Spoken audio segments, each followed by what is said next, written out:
জয় জয় নিতাই, জয় জয় গৌর, জয় জয় নিতাই, জয় জয় গৌর, জয় জয় শ্রী নবদ্বীপপুর, জয় জয় নিতাই, জয় জয় গৌর, জয় জয় নিতাই, জয় জয় গৌর, জয় জয় শ্রী নবদ্বীপপুর, জয় জয় শ্রী নবদ্বীপপুর। প্যারি নিতাই, প্যারি গৌর, প্যারি নিতাই, প্যারা গৌর, প্যারো শ্রী নবদ্বীপপুর, প্যারো শ্রী নবদ্বীপপুর। জয় শিবা সঙ্গত, জয় গঙ্গা, জয় শিবা সঙ্গত, জয় গঙ্গা, জয় বিষ্ণু প্রিয়ার প্রাণ ভল্লভা, জয় বিষ্ণু প্রিয়ার প্রাণ ভল্লভা, জয় জয় নিতাই, জয় জয় গৌর, জয় জয় শ্রী নবদ্বীপপুর, জয় জয় নিতাই, জয় জয় গৌর, জয় জয় শ্রী নবদ্বীপপুর।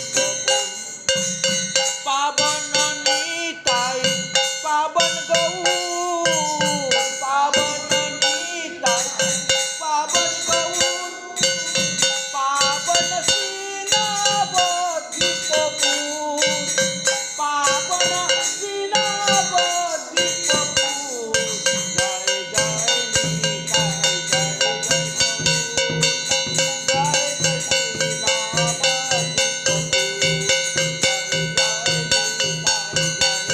নবদ্বীপপুর, জয় জয় শ্রী নবদ্বীপপুর। বলো নবদ্বীপ ধাম কি, কলিযুগ পাবন অবতার গৌরাঙ্গ মহাপ্রভু কি, শ্রীমৎ মহাপ্রভুর আবির্ভাব তিথি কি, মহাপ্রভুর পার্শ্বদবৃন্দ কি, নদিয়া মন্ডল কি, গৌর মন্ডল ভূমি কি, গৌর পরিকর কি, গৌর ভক্তবৃন্দ কি, উপস্থিত সমস্ত ভক্তবৃন্দ কি, মাতৃবৃন্দ কি, আস্থান পুরুষ কি, রাধা মাধব ভগবান কি, জয় জয় শ্রী রাধে শ্যাম। শুধু ভক্তবৃন্দগণ, গতকালকে আমরা 537তম শ্রী শ্রী গৌরাঙ্গ মহাপ্রভুর শুভ আবির্ভাব তিথি উপলক্ষে গৌরলীলার কথা আমরা যৎকিঞ্চিৎ গতকালকে আস্বাদন করেছিলাম। মহাপ্রভুর আবির্ভাব হইতে আরম্ভ করে মহাপ্রভুর পূর্ববঙ্গ গমন পর্যন্ত আমরা গতকালকে আস্বাদন করেছিলাম। তো মহাপ্রভু যখন ব্যাকরণ টুল খুলেছেন, আবার তিনি লক্ষ্মীপ্রিয়াকে বিবাহ করেছেন, তখন তিনার 16 বৎসরের উপরে বয়স হয়ে গেছে। পূর্ববঙ্গ পিতৃকুল মাতৃকুলের পূর্ব ভিটা দর্শন করার জন্য আত্মীয় স্বজনকে দর্শন করতে গিয়েছিলেন। সেখানে এক দেবী ভক্ত ছিলেন যার নাম ছিল তপন মিশ্র। সেই তপন মিশ্রকে দেবী স্বপ্নে আদেশ দিলেন যে তুমি যে এতদিন যাবৎ আমার ভজন করেছ, আমার সাধন করেছ, আজকে তোমার সেই ভজনের ফল প্রাপ্ত হবে। স্বয়ং ভগবান তিনি গৌরচন্দ্র রূপে আবির্ভাব হয়েছিলেন নবদ্বীপে, তিনি আজ বাংলাদেশে আসছেন, অর্থাৎ তখন তো বাংলাদেশ ছিল না, তখন পূর্ববঙ্গ নাম হয়েছিল, পূর্ববঙ্গে আসছেন। অতএব তুমি তিনার কাছে যাও, গিয়ে কৃষ্ণ ভজন শিক্ষা করো, সাধ্য সাধন তত্ত্ব শিক্ষা করো, আর তোমার আমাকে ভজন করতে হবে না। এরকম অনেক দেবদেবীরাই আদেশ করেন। আপনারা বৃন্দাবনে যাবেন, পাগলা বাবার মন্দির দেখবেন। পাগলা বাবার বাবা বাড়ি আসামেই ছিল, বুঝেছেন, গৌহাটির দিকে। স্বয়ং দেবী আদেশ করছেন, যা তোকে আর এখানে ভজন করতে পারে, বৃন্দাবন যা, রাধা গোবিন্দর ভজন কর। এরকম অনেক জায়গায় হয়েছে, ঘটেছে। গতকালকে আমরা যে কেশব কাশ্মীরি পণ্ডিতের কথা বললাম, সরস্বতীর আরাধনা করলেন, সরস্বতী দেবী বললেন যে আর আমার ভজন করতে হবে না, যা এবার গৌর ভজন কর। চারি বেদ স্বরদর্শন যে করেছে অধ্যয়ন, এতগুলো অধ্যয়ন করিয়াও সে যদি গৌরাঙ্গ না ভজে, বলছেন বৃথা তার অধ্যয়ন। এত কিছু লেখাপড়া করেও বলছেন সব বেকার। কারণ ওটা তো একদিকে স্কুল কলেজের লেখাপড়া যেগুলো আমরা করি, করে যে আমরা কিছুটা শাস্ত্রগ্রন্থ অধ্যয়ন করে অনুভব করি, ওটা জড়বিদ্যার দ্বারা অতটা আয়ত্ত করা যায় না। পরমার্থিক বিদ্যার দ্বারা আপনি যতটা গভীরে প্রবেশ করতে পারবেন, জড়বিদ্যার দ্বারা ততটা গভীরে প্রবেশ করা যায় না। জড়বিদ্যা সব মায়ার বৈভব, শ্রীকৃষ্ণ ভজনে বাধা, অনিত্য সংসারে মোহ জন্মাইয়া জীবকে বানায় গাধা। এই জন্য জড়বিদ্যার সঙ্গে সঙ্গে একটু পরমার্থিক বিদ্যাও অর্জন করতে হবে। আগেরকার দিনে গুরুকুলে পাঠাতেন, এখন তো আর সেই ব্যবস্থা ধীরে ধীরে উঠেই যাচ্ছে। বৃন্দাবনে, নবদ্বীপ বিভিন্ন স্থানে এখনও আছে গুরুকুল, এখনও আছে। তো যাই হোক, তাহলে আমরা দেখতে পেলাম দেবী আদেশ দিলেন, মহাপ্রভুর চরণে এসে তিনি দণ্ডবত প্রণাম দিয়ে পড়লেন। প্রণাম করে বলছেন যে আপনি কৃপা করে আমাকে একটু সাধ্য সাধন তত্ত্ব শিক্ষা দিন। সাধ্য সাধন তত্ত্ব শিক্ষার জন্য তিনি অনুনয় বিনয় করতে শুরু করলেন। এই ঘটনাটি চৈতন্য ভাগবতের মধ্যে আলোচনা করা আছে। সুস্বপ্ন দেখিয়া বিপ্র নিজ ভাগ্য বসে, দৈবয়ে কে পুরুষ আইল রজনী শেষে। শুনো শুনো আরে বিপ্র পরম সুধীর, চিন্তা আর নাহিক না কর মন কর স্থির। নিমাই পণ্ডিতের পাশে করহ গমন, তিহু কহিবেন তোমায় সাধ্য সাধন। সাধ্য বস্তু পেতে গেলে সাধন করতে হয়। কেউ যদি দুধের মধ্যে হাত ঢুকায়, ঘি হাতে উঠবে? কিন্তু দুধের সর্বত্রই ঘি আছে, দুধের কোথায় ঘি নাই? আছে, কিন্তু সোজাসুজি হাত ঢোকাইয়ে যতই চেষ্টা করেন না কেন আপনার হাতে ঘি উঠবে না। কিন্তু এটার পদ্ধতি অনুসারে যখন তৈরি করবে তখন তো ঘিটা উঠবে, ওই দুধের থেকে ঘি উঠবে। তখন দেবতাদেরও জিহ্বায় জল এসে যায় ঘিয়ের ঘ্রাণ শুনলে। হ্যাঁ রে বাবা, কি! হ্যাঁ, তাহলে দেখেন তো, এই হলো সাধ্য সাধন। সাধ্য বস্তু পেতে গেলে সাধন করতে হবে, বুঝেছেন? তো সাধন ভক্তির 7টা স্তর আছে। আপনারা কে কোন স্তরে আছেন নিজেরাই বুঝতে পারবেন। হ্যাঁ, তো প্রথম স্তরেতে বলছেন আদৌ শ্রদ্ধা। প্রথম স্তরে শ্রদ্ধা। শ্রদ্ধা হলো, শ্রদ্ধা শব্দের অর্থ হলো বিশ্বাস। প্রথমে আপনাকে বিশ্বাস আনতে হবে, হ্যাঁ ভগবান আছেন। আমি যদি ভগবানের নাম সংকীর্তন করি, আমি যদি ভগবানের জপ করি, আমি যদি ভগবানের ভজন করি, ভগবান আমাকে রক্ষা করবেন। যিনি আমি ভূমিষ্ঠ হওয়ার আগেই আমার খাবারের ব্যবস্থা করে দিয়েছেন, মাতৃস্তনে দুগ্ধ দিয়েছেন, আমি জন্ম হওয়ার আগে তো ভগবান দিয়ে পাঠিয়ে দিয়েছেন। তো আমার জন্মের আগেই যদি ভগবান আমার খাবারের চিন্তা করে দিয়েছেন, তো এখন কি ভগবান আমাকে খাওয়াবে না? এখনও ভগবান আমাকে খাবার দিবেন, যদি আমি ওই মাতৃগর্ভে থাকা অবস্থায় যেভাবে ভগবানের চরণে শরণাপন্ন হয়েছিলাম সেইভাবে যদি হতে পারি। গীতার একটা বাক্য মিথ্যা নয়। ওখানে কি বলছেন? বহাম্মহম বদাম্মহম দদাম্মহম বলেন নাই, এবং তার প্রমাণও দেখিয়ে গেছেন। আজ পর্যন্ত শ্রীধাম বৃন্দাবনে 3 দিনের বেশি কেউ উপবাস থাকতে পারে না। তার যেন তেন প্রকারেণ তার খাবারের জোগাড় হয়ে যাবে, ব্যবস্থা হয়ে যাবে। তাই প্রথম স্তরের নাম হলো শ্রদ্ধা। এই বিশ্বাসটা যদি মনে থাকে তাহলে যথেষ্ট। আমি যদি ধর্মকে রক্ষা করে চলি, ধর্ম আমাকে রক্ষা করবে। আমি ধর্ম রক্ষা না করলে বিপদে পড়ে যখন বলবো, হা তুমি তো ধর্ম রক্ষা করো নাই বাবা, তাহলে আমি এখন তোমাকে রক্ষা করতে কেন আসবো? 16 আনা ভগবানের উপর নির্ভর হতে হবে, কিন্তু হতে তো পারি না। কিছু স্বামীকে দিতে হয়, কিছু ছেলে মেয়েকে দিতে হয়, মনটা ভাগ করে করে দিতে হয় না, কিছু আত্মীয় স্বজন ইষ্টি কুটুম্বকে দিয়ে, এক আনা মনও থাকে না ভগবানের চরণে। তো 16 আনা দিব কোথার থেকে? গন্ডগোলটা হয়।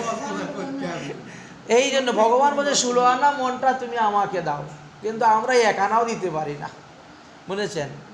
বিষয় নানা প্রকার, মনটাকে এদিক ওদিক ভাগ করে দিতে হয়। তো প্রথম আদৌ শ্রদ্ধা। এই শ্রদ্ধা যখন আপনার উৎপন্ন হবে, আপনি যখন সাধুমুখী হরিকথা শ্রবণ করতে করতে আপনি বুঝলেন যে আমার গুরু পদাশ্রয় করা প্রয়োজন। প্রথম স্তর হলো শ্রদ্ধা। এই যে শ্রদ্ধা হলো ভগবানের কথা শুনতে আসলেন, সাধুমুখী হরিকথা শুনতে আসলেন, গীতা ভাগবত পাঠ শুনতে আসলেন, ভগবানের বাণীর প্রতি আপনার একটা শ্রদ্ধা আসলো, বিশ্বাস আসলো।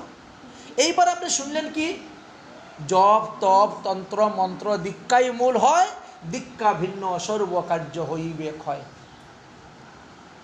এগুলো, এই শিক্ষাটা পেলেন কোথার থেকে? আপনি পাঠের থেকে শুনলেন, পাঠের থেকে শিখলেন এই জিনিসটা। অদীক্ষিত ব্যক্তির যদি মৃত্যু হয়, রৌরব নরকে বাস জানিবে নিশ্চয়। স্কন্দ পুরাণে তার আছে হে প্রমাণ, মৃত্যুর পরে হইবে তার পিচাস জনম। তখন আপনার মনের মধ্যে একটা ভয়, একটা ভীতি ঢুকলো, নিঃশ্বাসের তো বিশ্বাস নেই, কবে মরে যাব, যা তাহলে দীক্ষাটাই নিয়ে নিই। এখন দীক্ষা নিতে গিয়ে আপনার তো অতটা বিচার করেন নাই, সামনে যাকে পাচ্ছেন তার কাছ থেকে দীক্ষা নিয়ে নিয়েছেন। দীক্ষা নেওয়ার আগেও শাস্ত্রে কিছু তত্ত্বকথা নির্ধারণ করে গিয়েছেন। বলছেন যে সম্প্রদায় বিহীনম যে মন্ত্রতে নিষ্ফলা মতা, সাধনও ঘন সিদ্ধন্তি কুটিকল্প সতৈরপি। আপনি যখন দীক্ষা গ্রহণ করবেন তখন সম্প্রদায়ের অন্তর্ভুক্ত শুদ্ধ সদাচার সম্পন্ন কোনো বৈষ্ণবের নিকট থেকে দীক্ষা গ্রহণ করবেন। দীক্ষা যখন গ্রহণ করবেন তখন আপনি কৃষ্ণ মন্ত্রে বিষ্ণু মন্ত্রে দীক্ষা গ্রহণ করার চেষ্টা করবেন। সব মন্ত্র হইতে শ্রেষ্ঠ মন্ত্র। আচ্ছা, এই গেল দ্বিতীয়।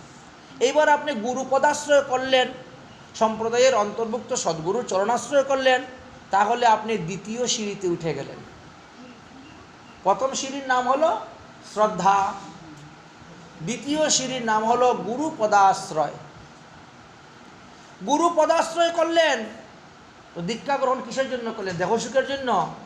না না না, দেহ সুখের জন্য নয়, আত্মসুখের জন্য, আত্মকল্যাণের জন্য, যাতে আমার আর নিম্নগতি না হয়, আমি ঊর্ধ্বগতি লাভ করতে পারি, ভগবত সেবা করে, ভগবত ভক্তের সেবা করে আমার জীবনকে ধন্যাতি ধন্য করতে পারি। এইবার আপনি শ্রী গুরুদেবকে বললেন, বাবা আমি একটু সাধন ভজন করতে চাই, দীক্ষা তো নিলাম, ঠিক আছে আসো। গুরুদেব এখন আপনাকে দিলেন কি? ভজন ক্রিয়া। এটা তৃতীয় সিঁড়ি। যারা দীক্ষা নিয়েই চলে আসছেন, আর গুরুর সঙ্গে সম্পর্ক নাই, সাধন ভজন নাই, মন্ত্রস্মরণ আদি নাই, তিলকান্নিক আদি নাই, ঠাকুর সেবা নাই, প্রসাদ গ্রহণ নাই, অনেক কিছু থাকে তো। গুরুদেবের নাম বললেও বলতে পারে না, কি কোন সম্প্রদায়ের সেটাও বলতে পারে না, কোন পরিবারে সেটাও বলতে পারে, তার মানে সম্পর্কটা নাই গুরুদেবের সঙ্গে। ওই কানের মধ্যে ফু নিল, বীজ নিয়ে চলে আসলো, শেষ, আমার তো দীক্ষা হয়ে গেছে। আঙ্গুল ফুলা কলা গাছ, এই তোর দীক্ষা হয়েছে? আমার দীক্ষা হয়েছে। এখন প্রশ্ন হলো, এই যে গুরুদেব যে আপনাকে বীজ দিলেন, কিসের বীজ দিয়েছেন গো? লাউ বীজ, কুমড়া বীজ, ঝিঙ্গা বীজ, শশা বীজ? না, ভক্তিলতার বীজ। হ্যাঁ, ভ্রমিতে ভ্রমিতে কোনো ভাগ্যবান জীব গুরু কৃষ্ণ প্রসাদে পায় ভক্তিলতার বীজ। এই ভক্তিলতার বীজটাকে আপনি এনে এখন ডিব্বার মধ্যে ভরে আলমারি থাকের মধ্যে রেখে দিয়েছেন। মানে নাড়াচাড়া করছেন না তো, আঙুল টিপা টিপি জপ তপ তো কিছুই হচ্ছে না, দীক্ষা শুধু নিয়ে আসছেন। ওই বীজ কদিন থাকবে? 1 বছর পুরানো হইলে ওই বীজে আর অঙ্কুর হয় না, গাছ হয় না, ঠিক না? কিন্তু অনেকের দীক্ষা নিয়ে 5, 7, 10 বছর চলে গেছে, কোনো খবরই নেই, এখন তো হচ্ছে না।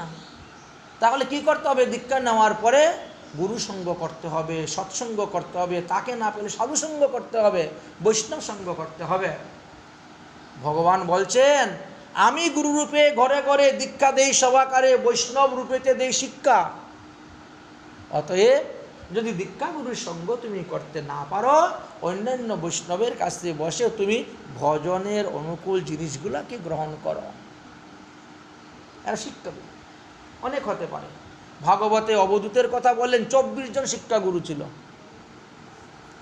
একজন না দুজন না, 24 জন। তো যাই হোক, তাহলে আপনি উঠে গেলেন এখন দ্বিতীয় সিঁড়িতে, তৃতীয় সিঁড়ি ভজন ক্রিয়া। আপনার এখন ভজন আরম্ভ হয়ে গেল। ভজনে কিন্তু আবার অনুপাত আছে। আপনার রোগ সুখ ব্যাধি হলে ডাক্তার যেমন অনুপাত দেয়, সে অ্যালোপ্যাথিক হোক, হোমিওপ্যাথিক হোক, হ্যাঁ, আয়ুর্বেদিক হোক, ঔষধের অনুপাত আছে তো। এইটা সকালবেলা খাবেন খালি পেটে, এইটা দুপুরে খাওয়ার পরে খাবেন, ওটা রাত্রিবেলা ঘুমাবার সময় খাবেন, এইটা 10 ফুটা করে খাবেন, ওটা 5 ফুটা করে খাবেন, বলে তো। আমাদের ভজনেরও অনুপাত আছে। এই যে দীক্ষা সময় যে কানের মধ্যে যে বীজগুলা দিয়েছেন, কোন কোন বীজ কতবার জপ করতে হবে প্রতিদিন, অনুপাত আছে। মালাটা জপ করবেন কতদিন, অনুপাত আছে। এই যে অনুপাতগুলা অনুসারে যদি আপনি ভজন করেন, তাহলে আপনি আরও ঊর্ধ্বে উঠতে পারবেন। অনুপাত অনুসারে যদি ঔষধ খান, তো রোগ তো ভালো তাড়াতাড়ি সেরে যায়, কিন্তু ঔষধের সঙ্গে পথ্যটা থাকা চাই। যদি ঔষধও সেবন করেন আর সঙ্গে কুপথ্য সেবন করেন, তাহলে কি আপনার রোগ সারবে?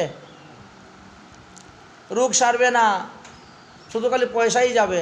ডাক্তারবাবু দিলেন তো ঔষধ, কাজ তো হচ্ছে না, ঔষধ তো অনুপাতে খেয়ে যাচ্ছি, বলে কুপথ্যগুলা সারো।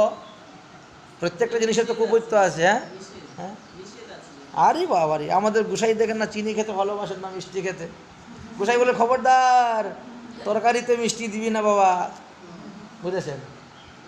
প্রত্যেকটা, হ্যাঁ, সুগারের ভয়ে। তো সুগার যদি আপনার হয়, এখন ডাক্তারবাবুকে কাছে আপনি গিয়ে উপস্থিত হলেন, আপনি বললেন, উনি ঔষধ দিল, বলবেন বাবা আলু খেয়েও না, মিষ্টি খেয়েও না, এটা খেয়েও না, সেটা খেয়ে না। আপনি সব কিছু খেয়ে যাচ্ছেন আর ডাক্তারবাবুর ঔষধও খেয়ে যাচ্ছেন। আবার ডাক্তারবাবুকে বল, কী ঔষধ দিয়েছেন, একটুকু কাজ হচ্ছে না, হয় তো এরকম। তাই এইখানেও আমাদের অনুপাত আছে ঔষধের, তার সঙ্গে আবার কুপথ্যগুলাও আছে। এই কুপথ্যগুলো ত্যাগ করতে হবে আর অনুপাত অনুসারে ঔষধ খেতে হবে। দেখবেন আপনি ক্রম অনুসারে উপরে উঠে যাচ্ছেন, আপনার রোগ সেরে যাচ্ছে। কি রোগ সারছে? ভবরোগ। ভবরোগ সারবে, ওটা দেখা যায় না। আচ্ছা, এই যে তুলসী গাছে যে সবাই জল দাও, কিছু দেখো না? কিচ্ছু দেখো না। কিন্তু পালং শাকে, নৈটে শাকে যে জল দাও, তো দেখবে দিন দিন শাক বাড়বে, আর সবাই কেটে কেটে এনে খাবে।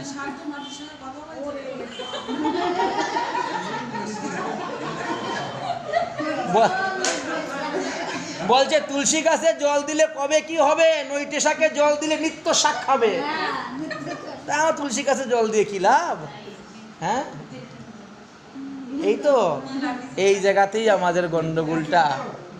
তাই এই যে দীক্ষা মন্ত্র গ্রহণ করা হয়েছে, দীক্ষা মন্ত্রের যে বীজ, এই বীজটা আপনাকে রোপণ করতে হবে ভিতরে।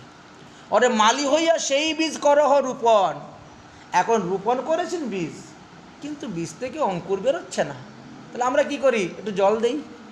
যদি আমরা লাউ কুমড়া ঝিঙ্গা শসা মাঠে লাগাই, বীজ হচ্ছে না রে, অঙ্কুর বেরোচ্ছে, একটু জল দে, বিকালবেলা গিয়ে একটু জল দিই, তাহলে অঙ্কুরটা বেরিয়ে যায়। তো আপনার ওখানে বীজের মধ্যে কি জল দিবেন? শ্রবণ কীর্তন রূপী জল, তাতে করহ সেচন। এই জন্য শ্রবণ কীর্তন করতে হয়। দীক্ষা নিয়ে ঘরে বসে থাকলে হবে না।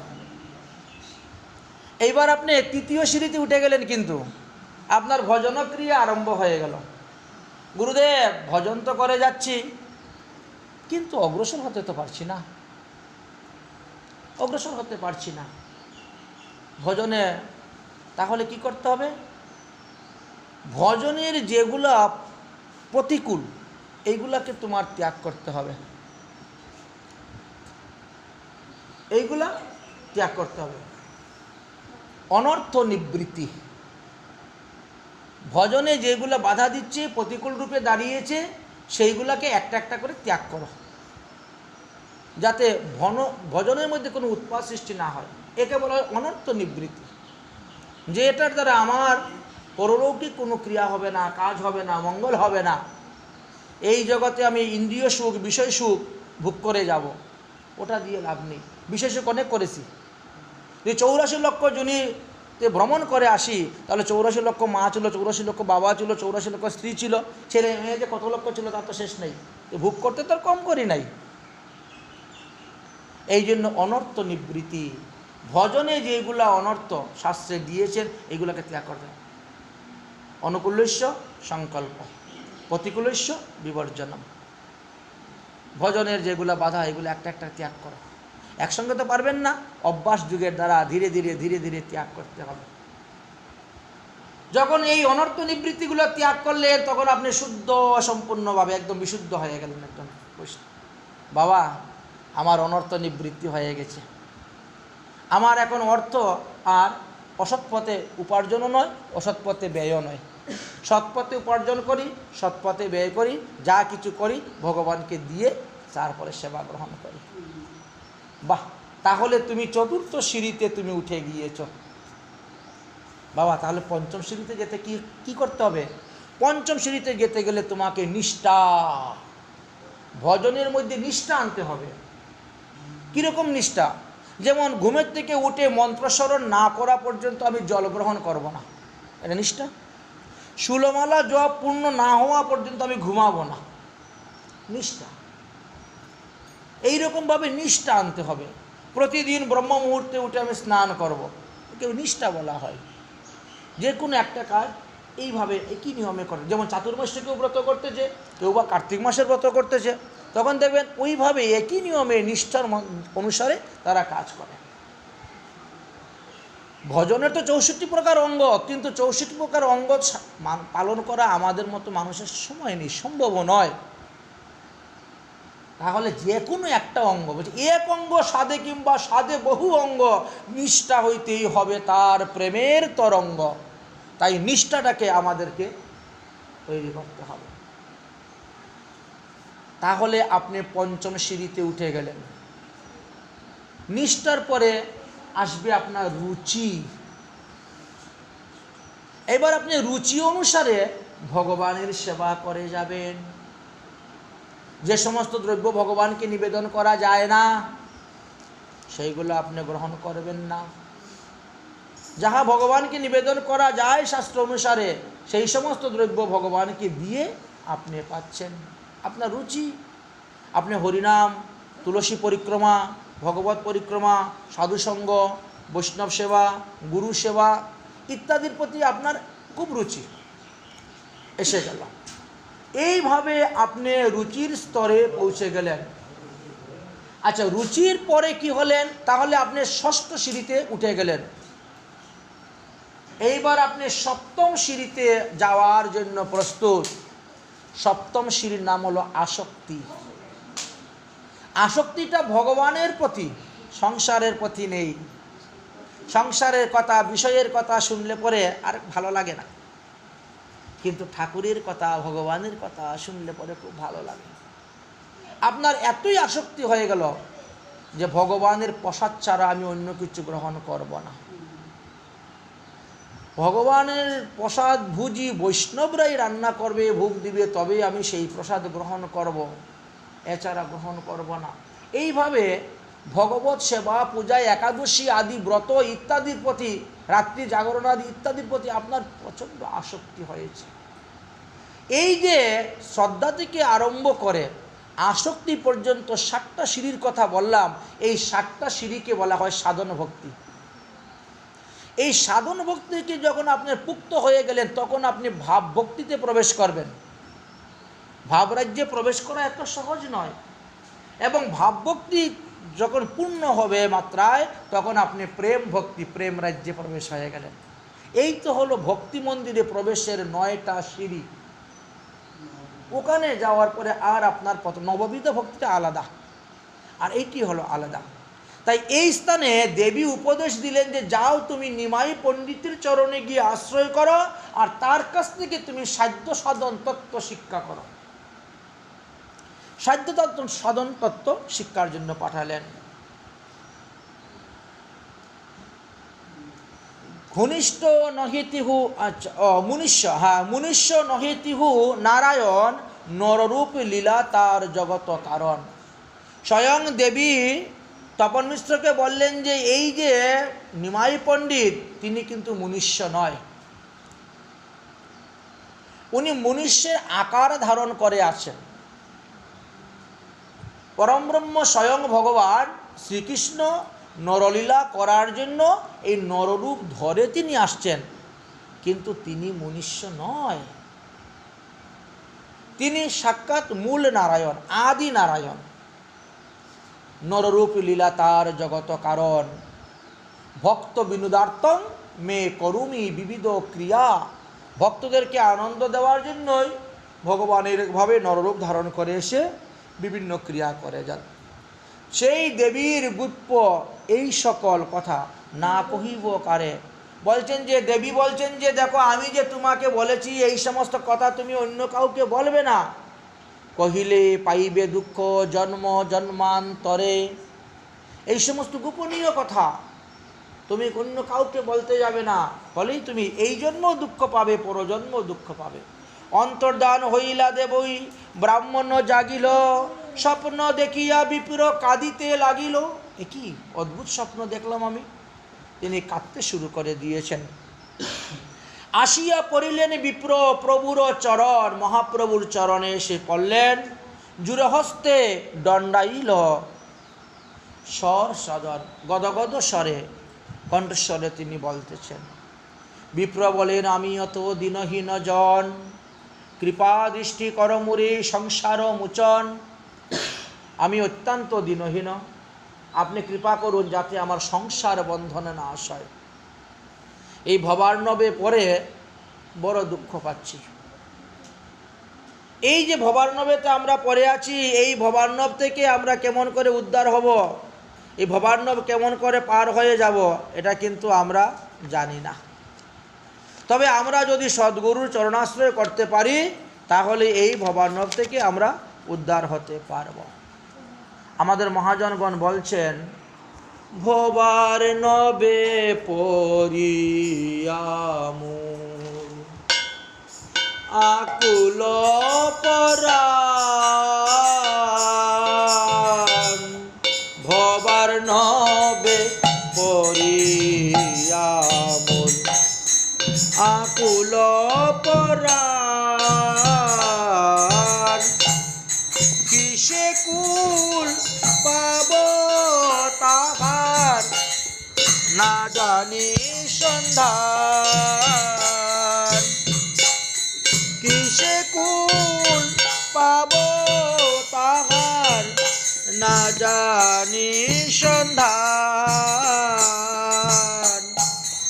ভবার্ণবে পড়িয়ামু আকুল পরাণ, ভবার্ণবে পড়িয়ামু আকুল পরাণ।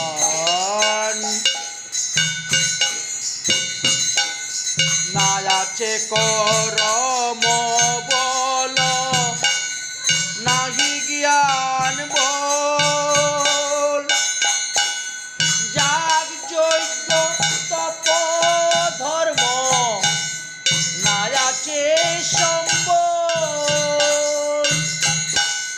না আছে করম বল, নাহি জ্ঞান বল,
এই ভবসাগরে পড়ে আছি আমরা, যাতে পুনরপি জননম পুনরপি মরণম পুনরপি মাতৃ জটলি শয়নম, বারবার ঘুরে ফিরে আসতেছি।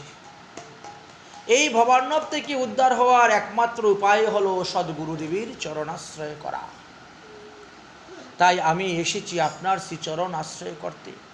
কৃপা করে আপনি আমার সংসার বন্ধন সংসারকে মোচন করে দিন।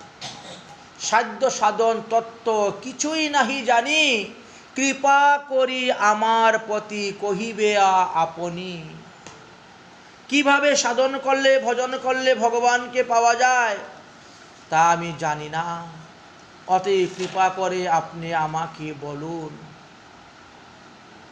প্রভু বলেন, বিপ্র তোমার ভাগ্যের কি কথা, কৃষ্ণ ভজিবারে চাও সেই সেবা। তুমি কত বড় ভাগ্যবান, তুমি কৃষ্ণ ভজন করতে এসেছ, কৃষ্ণ ভজন করার তোমার ইচ্ছা হয়েছে। ঈশ্বর ভজন অতি দুর্গময় অপার, হরিকে ভজন করা খুব কঠিন। কারণ হাজার হাজার বৎসর ধরে মুনিগণ ঋষিগণ যোগীগণ সাধন ভজন করে ভগবান পদপদ্ম লাভ করতে পারে না। এই জন্য খুব দুর্গম। হ্যাঁ, ভগবান পদপদ্ম লাভ করা খুব দুর্লভ। এই কথা কিন্তু পরীক্ষিত মহারাজ মনে মনে চিন্তা করেছিলেন। সুখদেব গোস্বামী যখন আসলেন, এসে যখন বললেন যে তুমি খালি 7 দিন হরিকথা শ্রবণ করো, তোমার আর কোনো সাধন ভজন লাগবে না, 7 দিন তুমি হরিকথা শ্রবণ করো, এর দ্বারাই তোমার জন্ম মৃত্যু নিবারণ হয়ে যাবে, সমস্ত পাপের প্রায়শ্চিত্ত হয়ে যাবে, তোমাদেরকে পাপ ভোগের জন্য নরকাদি যন্ত্রণা ভোগ করতে হবে না, তুমি ভগবান পাদপদ্ম লাভ করতে পারবে, ভগবত ধামে যেতে পারবে। তখন তিনিও চিন্তা করেছিলেন যে মুনিগণ ঋষিগণ হাজার হাজার বছর তপস্যা করে যে ভগবান পাদপদ্ম লাভ করতে পারে না, আর আমার মতন বিষয়ী মানুষ, তার মধ্যে ব্রহ্ম শাপগ্রস্ত, 7 দিন মাত্র পরমায়ু আছে আমার, তো 7 দিন হরিকথা শুনে ভগবান কি পাবো? মনে সন্দেহ এসে গেল। কিন্তু সুখদেব গোস্বামী তো অন্তর্যামী, ইনি বক্তার মতন বক্তা, ইনি শ্রোতার মনের ভাবটা বুঝতে পারেন। বললেন যে পরীক্ষিত, তুমি যা মনে মনে চিন্তা করতেছ ঠিক, তোমার কথা একেবারে সত্য, যে মুনিগণ ঋষিগণ হাজার হাজার বছর তপস্যা করে যে ভগবানের পাদপদ্ম লাভ করতে পারে নাই, সেই ভগবানের পাদপদ্ম 7 দিন হরিকথা শুনে আমার লাভ হয়ে যাবে। তুমি যেটা চিন্তা করতেছ এটা একেবারেই যুক্তি সম্মত, কিন্তু তুমি তো বিচার করলে না ভগবান পাদপদ্ম লাভ করা কাদের জন্য দুর্লভ? যারা জ্ঞানী, যারা যোগী, যারা জ্ঞানী যোগী কর্মী, তাদের জন্য ভগবান পদপদ্ম লাভ করা দুর্লভ। কিন্তু তোমার মতো প্রেমী ভক্ত যারা, তাদের নিকট ভগবান পদপদ্ম লাভ করা সুলভ। কারণ কর্মী জ্ঞানী যোগী তারা যায় ভগবানকে ধরার জন্য, আর প্রেমী ভক্তি ঘরে বসে ভজন করেন, ভগবান আসেন তাকে ধরার জন্য। তাহলে পার্থক্যটা কতরূপ? একজন যাচ্ছে ধরতে, আর আরেকজনকে ভগবান এসে ধরেন। আচ্ছা, ধরতে গিয়ে যদি কেউ অসাবধান হয়, ঠিকভাবে না ধরে, তাহলে পতনের ভয় আছে। পরে গেলে পরে হয়তো হাত পা ভেঙেও যেতে পারে, ঘাড় মটকেও যেতে পারে। কারা কারা বৃন্দাবন জানি যাবেন শুনলাম, বৃন্দাবন গেলে পরে দেখবেন বান্দর গুলাকে, বান্দর এর বাচ্চাটা তার মাকে ধরে, বান্দরের বাচ্চা তার মাকে ধরে, মা কিন্তু বাচ্চাকে ধরে না। জ্ঞানী কর্মী যোগী ভগবানকে ধরতে যায়, ভগবান কিন্তু ধরে না। তো বান্দরের বাচ্চা মাকে ধরে, এখন মার স্বভাব তো এই গাছের থেকে লাফ দিয়ে ওই গাছে যাবে, ওই ঘরের ছাদের থেকে লাফ দিয়ে ওই ঘরের ছাদে যাবে। এখন বাচ্চা ধরতে গিয়ে যদি অসাবধান হয় পড়ে যায়, পড়ে যায়, দেখবে কোনো বান্দরে হাত ভাঙ্গা, এরকম পা ভাঙ্গা, ঘাড় তেরা, মুখ তেরা, কোনোটা মরেও যায়, মরেও যায়, পতনের ভয় আছে সেখানে। কিন্তু বিড়ালের বাচ্চা দেখেছেন? বিড়ালের বাচ্চা, বাচ্চা কিন্তু মাকে ধরে না, ওটা উল্টা, বিপরীত। মা বাচ্চাটাকে ধরে ধরে নিয়ে যায়, আমার বাচ্চা এখানে থাকলে সুখে থাকবে, আরামে থাকবে, ভালো থাকবে, বিপদ হবে। এই হলো প্রেমী ভক্ত আর জ্ঞানী যোগী কর্মী ভক্তের মধ্যে পার্থক্য। আরে তুমি তো প্রেমী ভক্ত, তোমার জন্য ভগবান পদপদ্ম লাভ করা সুদুর্লভ নয়, দুর্লভ নয়, সুলভ, সুলভ। তুমি 7 দিন প্রেমের সহিত হরিকথা শ্রবণ করো, এতেই তোমার কল্যাণ হয়ে যাবে। তাই প্রেমের দ্বারা ভগবানকে হসতে হবে। प्रेम की भूखा हूँ मैं, प्रेमी एक ही सार, और जो प्रेम से भसता है मुझे उसकी बेड़ा पार। তাই প্রেমের দ্বারা ভগবানকে ভজন করে। ভগবানকে কিভাবে ভালোবাসবেন? আপনি যেভাবে আপনার পরিবারের সবাইকে ভালোবাসেন, ওই ভগবানকে পরিবারের একজন মনে করে এরকম ভালোবাসেন তো দেখবেন। কিন্তু আমরা তো তা করি না। নিজেদের থাকার জন্য কত খাট পালং কত কিছু আছে, ভগবানের জন্য একটু কিছুই নেই। নিজেরা যখন খেতে বসি, এত বড় একখানা থাল, থালের ভিতরটা না হলেও 16 আঙ্গুল তো হবেই, হ্যাঁ, ভিতরটা থালের 16 আঙ্গুল, জল ধরে 250-300 গ্রাম 400 গ্রাম জল ধরে একটা গ্লাস, আর ভগবানকে 50 গ্রাম চিনিও ধরে না, এত বড় একখানা দেওয়া হয়। বলছে ভগবান আবার খায় নাকি রে? ভগবানকে দিব, ভগবান খায় না। এই হলো প্রেমী ভক্ত আর জ্ঞানী ভক্তের মধ্যে পার্থক্য।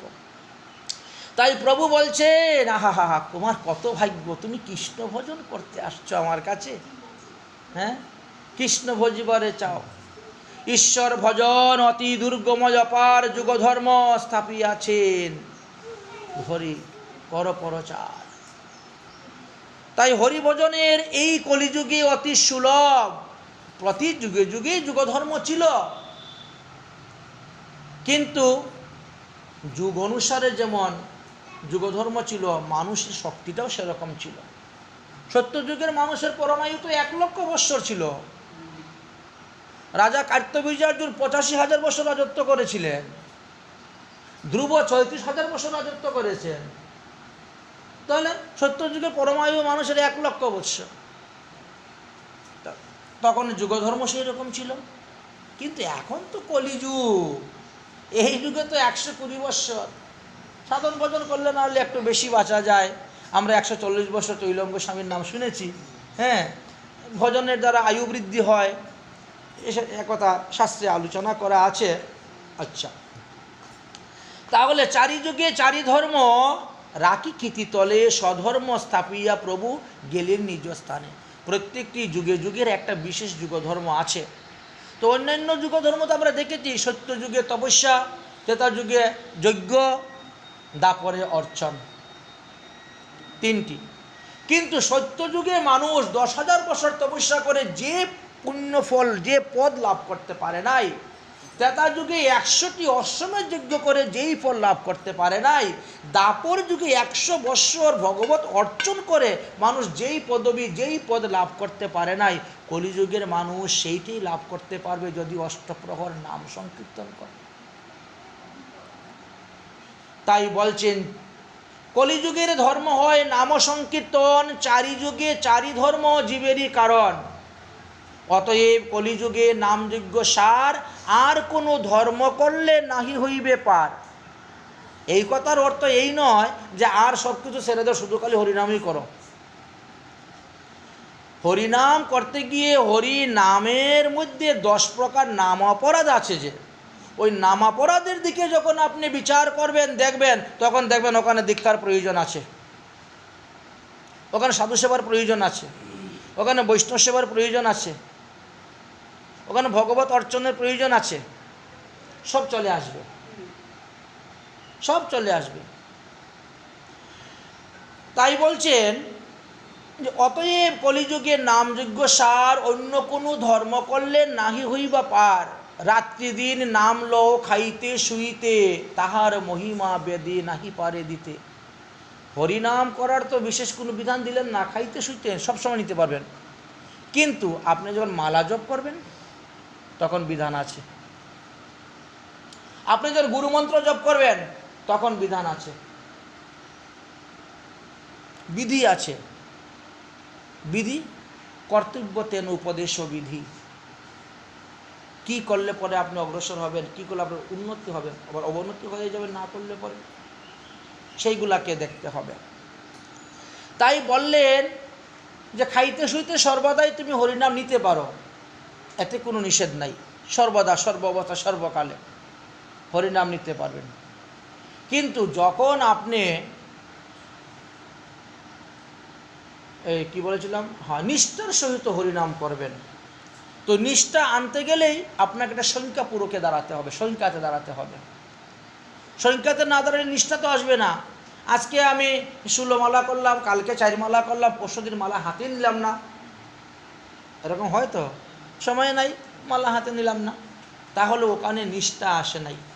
সংখ্যাপূর্ণ নাম করলে পরে নিষ্ঠা আসে, সংখ্যাপূর্ণ নাম নিষ্ঠা আসে। তাই বলছেন যে হ্যাঁ, জপের সময় আপনাদেরকে নিষ্ঠা করতে হয়। এই হরিনাম জপনীয় এবং কীর্তনীয়, এটা জপও করা যাবে, কীর্তনও করা যাবে। আচ্ছা, আমরা অনেক সময় বলি কি, হ্যাঁ আমি অমুক জায়গায় গিয়েছিলাম, হরিনাম দীক্ষা নিয়ে আসছি, বলে না? তুমি কি দীক্ষা পেয়েছো? আমি হরিনাম দীক্ষা পেয়েছি। কিন্তু দীক্ষা পদ্ধতি অনুসারে আমাদের যতগুলা গ্রন্থ আছে, কোনো গ্রন্থেতে লেখা নাই যে হরিনামকে দীক্ষা মন্ত্র বলা হয়েছে, নেই। কেন নাই? দীক্ষা মন্ত্রের 4টা সংকেত আছে, বিধান আছে। প্রথমেই দীক্ষা মন্ত্রের আগে আপনার ক্লিং থাকবে, দীক্ষা মন্ত্রের শেষে আপনার সোহা থাকবে, দীক্ষা মন্ত্রের মধ্যে আপনার চতুর্থান্ত পদ থাকবে, যেমন কৃষ্ণায় চতুর্থান্ত পদ, রাধা ওই চতুর্থান্ত পদ, হ্যাঁ বুঝলেন, বিশ্বম্ভরায় চতুর্থান্ত পদ, গৌরচন্দ্রায়, উদাহরণস্বরূপ বলতেছি, এগুলাকে চতুর্থান্ত পদ বলে। এবং মন্ত্রের মধ্যে সরলীস্ব থাকতে হবে। এই 4টা লক্ষণ যদি মন্ত্রের মধ্যে না থাকে তাহলে সেই মন্ত্রকে দীক্ষা মন্ত্র বলা হয় না। ওই হরিনামের মধ্যে তো চতুর্থান্ত পদ নাই, হরিনামের আগে তো ক্লিং শব্দ নাই, হরিনামের শেষে তো সোয়া শব্দ নাই, তাহলে হরিনামকে দীক্ষা মন্ত্র বলে কেমন করে গ্রহণ হবে? তবে দীক্ষা দেওয়ার আগে তাকে হরিনাম দিয়ে তার দেবশুদ্ধ করতে হয়, কর্ণশুদ্ধ করতে হয়, এটা শাস্ত্রের বিধান। এটা ব্রহ্মাণ্ড পুরাণেতে বর্ণন করে গিয়েছেন, হরিনাম বিনা বৎস কর্ণশুদ্ধ ন জায়তে তস্মাৎ করং রাজন হরিনামানু কীর্তনম। তাই দীক্ষার আগে তাকে হরিনাম তার কর্ণে দিয়ে তার দেহটাকে শুদ্ধ করে দেওয়া হয়। আবার দীক্ষা 6 অক্ষরের নিচে দীক্ষা মন্ত্র হয় না, 6 অক্ষরের নিচে দীক্ষা মন্ত্র হয় না। আর কেউ যদি 4 অক্ষরে পায় তাহলে তিনি দীক্ষা পেলেন না। শ্রীমদ্ ভাগবত মহাপুরাণের 5ম স্কন্ধের 5ম অধ্যায়ের 18 নম্বর শ্লোকে বলছেন, গুরু ন শাশ্বত, কানের মধ্যে ফু দিলেই গুরু হওয়া যায় না। 10 মাস 10 দিন গর্ভে ধারণ করলে জননী হওয়া যায় না, লালন পালন করে বড় করলে পিতা হওয়া যায় না, অগ্নি সাক্ষী করে, সূর্য সাক্ষী করে, ব্রাহ্মণ সাক্ষী করে, সমাজ সাক্ষী করে পানি গ্রহণ করলেই স্বামী হওয়া যায় না। এগুলো অতিরিক্ত গভীরের কথা, অনেক গভীর স্তরের কথা, এগুলো সাধারণ কথা নয়। তাই মহাপ্রভু বললেন কি, মহাপ্রভু বললেন তুমি নাম যজ্ঞ করো, হরিনাম করো। শুনো মিশ্র, কলিযুগে নাহি তপ যজ্ঞ, যেই জন ভজে কৃষ্ণ তার মহাভাগ্য। অন্যান্য যুগে তপস্যা ছিল, এই যুগেও আছে তপযজ্ঞ। যদিও মহাপ্রভু বলেছেন, কিন্তু এই যজ্ঞেও তপযজ্ঞ আছে। এই যজ্ঞে অশ্বমেধ, গবালম্ব, সন্ন্যাসম, ফলপত্যকম, দেবরণ, সুতুৎপত্তি, কলৌপঞ্চ বিবর্জিতা, এই 5টাকে বর্জন করা হয়েছে অন্যান্য যুগধর্ম থেকে, কিন্তু বাকি সব ধর্ম আছে। মহাপ্রভু এখানে নামযজ্ঞের কথা বলে গিয়েছেন। তো নামযজ্ঞ হলো হরিনাম সংকীর্তন করা, যাগযজ্ঞ হলো ভগবানের পূজা অর্চনা করা, নামযজ্ঞ, যাগযজ্ঞ। তপযজ্ঞ হলো একাদশী আদি ব্রত করা, তপস্যা, এটাই সারাদিন না খেয়ে থাকা, জল পর্যন্ত গ্রহণ না করে, দেখেন না নির্জলা ব্রত করেন না অনেকে, তপযজ্ঞ। তাহলে নামযজ্ঞ, যাগযজ্ঞ, তপযজ্ঞ, আপনারা 3টা পেলেন। চতুর্থ হোমযজ্ঞ, ঘিত আর তিল অন্যান্য চারু দিয়ে, হ্যাঁ, হোমযজ্ঞ। আর পঞ্চমে হলো জ্ঞানযজ্ঞ। শ্রীমদ্ ভাগবত মহাপুরাণ সপ্তাহব্যাপী ভাগবত মহাপুরাণকে জ্ঞানযজ্ঞ বলা হয়েছে। জ্ঞানযজ্ঞের কথা ভাগবতে লেখা আছে। সন্নত কুমারগণ এই জ্ঞানযজ্ঞের বিধান করে গিয়েছেন, সন্নত সনাতনাদি। তাহলে দেখা গেল যে এই 5টি যজ্ঞ আমাদের চলবে। এই জন্য আমাদের এই কথাগুলোকে কোনো কোনো স্থানে মুখ্য অর্থে নিতে হবে, কোনো কোনো স্থানে লাক্ষণিক অর্থে নিতে হয়, কোনো কোনো স্থানে গৌণ অর্থে নিয়ে এটাকে ব্যাখ্যা করতে হয়, বিশ্লেষণ করতে হয়। সব জায়গায় একই অর্থে ব্যবহার করা যাবে না। মনে করেন আপনি বলেন মশারি, তো মশারি মানে কি? মশা অরি, মাস্টার মশাই, অরি মানে শত্রু, তাহলে মশার শত্রু হলো মশারি। বলে পূজারি হলো পূজার শত্রু?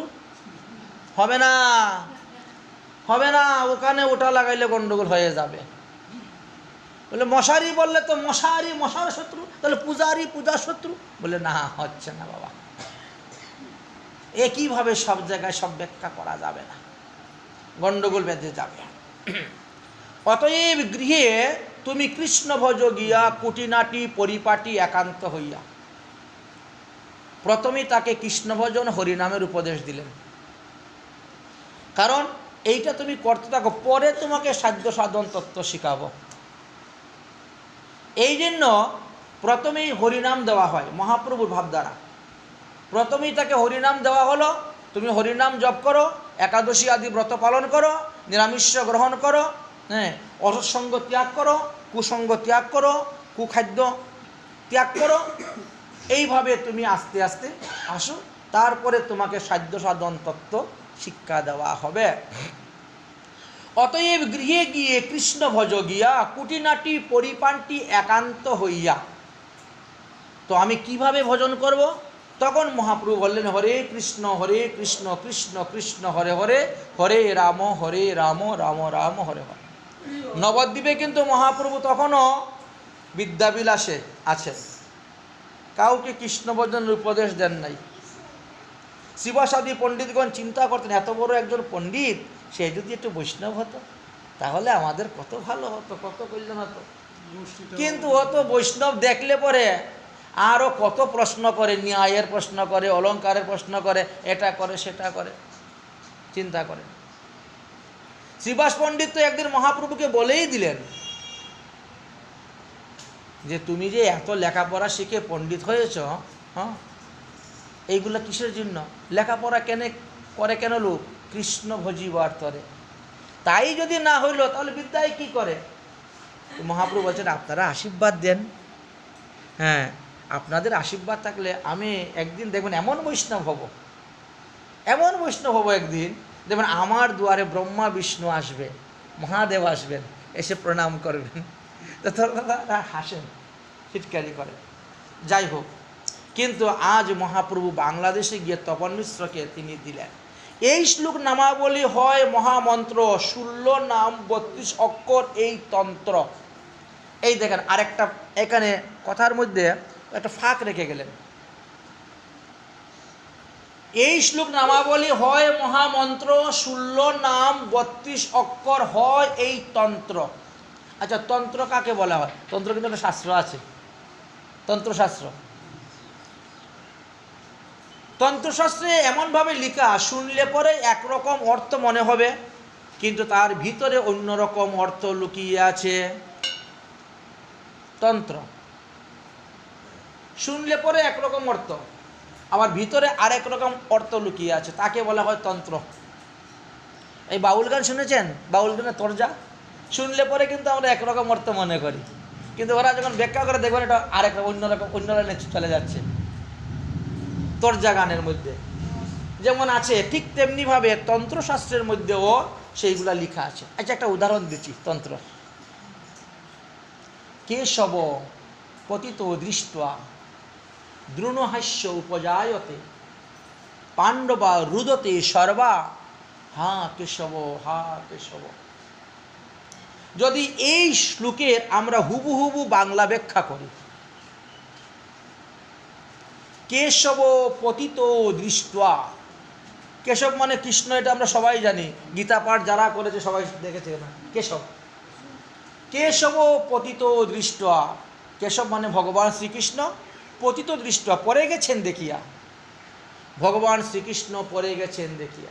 কেশব পতিত দৃষ্টা দ্রোণহাস্য উপজায়তে, দ্রোণাচার্য হু করে হাসতে শুরু করেছেন, কৃষ্ণ পড়ে গেছে। কারণ দ্রোণাচার্য তো বিপক্ষে আছেন,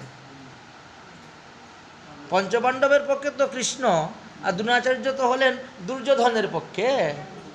এই জন্য এক বিপক্ষীয় লোক যদি একজন পড়ে যায় তো হাসি আসেই স্বাভাবিক। দ্রোণহাস্য উপজায়তে পাণ্ডবা রুদতে সর্বা, পঞ্চপাণ্ডবরা কান্না করতেছে, পাণ্ডবা পঞ্চপাণ্ডব ওরা কান্না করতে শুরু করেছে। কি বলে কান্না করতেছে? হা কেশব হা কেশব। কিন্তু কুরুক্ষেত্রের যুদ্ধে কখন এরকম ঘটনা ঘটেছিল? কুরুক্ষেত্রের যুদ্ধে তো এরকম কখনো ঘটনা ঘটে নাই। হ্যাঁ, কৃষ্ণ একবার রথের চাকা খুলে নিয়েছিলেন পিতামহ ভীষ্মকে মারার জন্য, কিন্তু পরে যান নাই তো, রথের থেকে পড়ে গেছিলেন কি না, উনি লাফ দিয়ে পড়েছিলেন, কৃষ্ণ লাফ দিয়ে পরে রথের চাকা তুলেছিলেন। হ্যাঁ, তো সেটাও ভগবানের একই লীলা। প্রতিজ্ঞা করেছিলেন অস্ত্র ধারণ করবে না, আর ইনারও কথা হলো আমি যদি তোমার ভক্ত হয়ে থাকি তো তোমাকে অস্ত্র ধারণ করাইয়াই ছাড়ব। বুঝেছেন? এখন ভক্তের জয় ভগবান সবসময়ই করেন, এই জন্য নিজে পরাভব মানিয়েও তিনি নিয়েছিলেন। কিন্তু এই ঘটনাটা কোথায় তো ঘটে নেই, তাহলে এই শ্লোকের উৎপত্তি হলো কেমন করে? প্রশ্ন এসে গেল। বললেন যে আমি তো মহাভারতের ঘটনা নিয়ে এই শ্লোকটা রচনা করে বলি নাই, আমি তো তন্ত্রশাস্ত্রের উদাহরণ দেওয়ার জন্য বলেছি। যদি এই শ্লোকের হুবহু বাংলা ব্যাখ্যা করি তাহলে এটাই তো অর্থ, কিন্তু আমি এই অর্থে আমি এই শ্লোক রচনা করে বলি নাই। কেশব পতিত দৃষ্টা, কেশবকে ভাঙ্গেন, ক এক শব, ক ক দিয়ে বিসর্গ দিচ্ছেন, ক এক শব, জলের উপর একটি মরা, শব মানে মরা, পতিত দৃষ্টা পড়ে আছে দেখিয়া, জলের উপরে একটা মরা পড়ে আছে দেখিয়া, মানে জলে দিয়ে ভেসে যাচ্ছে। কেশব পতিত দৃষ্টা দ্রোণহাস্য উপজায়তে, আমি দ্রোণাচার্যের কথা বলি নাই, আমি কাকের কথা বলছি। দ্রোণ শব্দের অর্থ কাক। কাকের খুব আনন্দ হয়েছে, বাহ একটা মরা ভেসে যাচ্ছে রে জলে দিয়ে, আজকে তো আমার ভান্ডারাটা ভালো হবে, খাওয়া দাওয়াটা ভালো হবে। দ্রোণহাস্য উপজায়তে পাণ্ডবা রুদতে সর্বা, বলছেন পাণ্ডব বলতে পঞ্চপাণ্ডব বলি নাই, পাণ্ডবা বলতে শিয়াল। অমরকুশ দেখবেন, অমরকুশ নামে একখানা গ্রন্থ আছে, প্রতিটা শব্দের যে কত পর্যায়বাচী শব্দ আছে, একটা শব্দেরই বহু পর্যায়বাচী শব্দ আছে, কিন্তু ওই একই অর্থ, মূল ঘুরিয়ে আসলে এই অর্থই হচ্ছে। তো আমি তো দ্রোণাচার্যের কথা বলি, এই পাণ্ডব পঞ্চপাণ্ডবের কথা বলি, আমি শিয়ালের কথা বলছি। কারণ শিয়ালরা জলের মধ্যে নেমে, স্রোতের মধ্যে জল, স্রোত নদীতে জল তো ভেসে যাচ্ছে, ওর থেকে টেনে এনে মরাক ধরে খেতে পারে না, তাই বলছে আরে মরাটা ভেসে চলে গেল রে, আমাদের ভাগ্যে হলো না, এই জন্য তারা কান্না করতেছে। দেখলেন, একে বলা হয় তন্ত্র।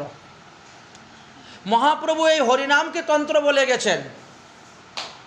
কেন বললেন? না, হরিনাম শুনলে পরে একরকম অর্থ মনে হয়, কিন্তু তার ভিতরে আরেক রকম অর্থ লুকিয়ে আছে। আপনি যখন হরে কৃষ্ণ মহামন্ত্র দেখবেন তখন কি দেখেন? 4 কৃষ্ণ, 4 রাম, 8 হরে। এই তো 16 নম্বর 32 অক্ষর। এখন কৃষ্ণ কি 4 বার অবতীর্ণ হয়েছিলেন? না। আমাদের গোস্বামীগণের যত গ্রন্থ আছে সমস্ত গ্রন্থ আপনি যদি পাঠ করেন দেখবেন 3 কৃষ্ণের কথা লেখা আছে। দ্বারকার কৃষ্ণ 14 কলা, মথুরার কৃষ্ণ 15 কলা, বৃন্দাবনের কৃষ্ণ 16 কলা। 3 কৃষ্ণের কথা লেখা আছে। তাহলে আরেক কৃষ্ণ কোথা থেকে আসলো? 16 নাম 32 অক্ষরের মধ্যে 4 বার কৃষ্ণ নাম। যদি রামের কথা আলোচনা করেন, যত শাস্ত্র গ্রন্থ মন্থন করবেন না কেন, আপনি 3 জন রামেরই পাবেন। একজন পরশুরাম, আর একজন দশরথ নন্দন রাম, আর একজন বলরাম। এছাড়া আর কোনো রামের চরিত্র নেই। তাহলে যদি হরির কথা আলোচনা করেন তো 3 বার আপনি হরির কথা ভাগবতে পাবেন। একবার হরিমেধা ঋষির স্ত্রী হরিণীর গর্ভে ভগবান অবতীর্ণ হয়েছিলেন, তাই হরি। আরেকবার গজক কুমিরের যুদ্ধ হয়েছিল, সেই যুদ্ধের সময় ভগবান হরিরূপ ধারণ করে আসছিলেন, সেই হরি। আর একবার ধ্রুবকে কৃপা করার জন্য ভগবান হরিরূপ ধারণ করে বৃন্দাবনে গিয়েছিলেন, সেই হরি। এই এক একটা মন্বন্তরে এক এক লীলা হয়েছিল। আমরা যখন পড়ি তখন তো সব একসঙ্গে মনে করি, মানে একসঙ্গে মনে হয়ে গেছে সত্যতে তারপর কলিতে। না না, এইগুলো এক এক মন্বন্তরে এক এক রকম লীলা হয়ে গেছে।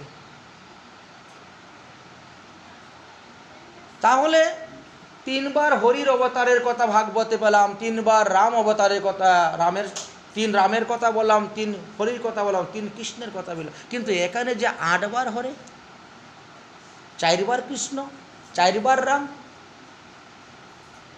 তাহলে এই কৃষ্ণ কোন কৃষ্ণ, এই রাম কোন রাম, এই হরে কোন হরে? তন্ত্র কেন বলেছেন? তন্ত্র এই কারণেই তিনি বলে গিয়েছেন।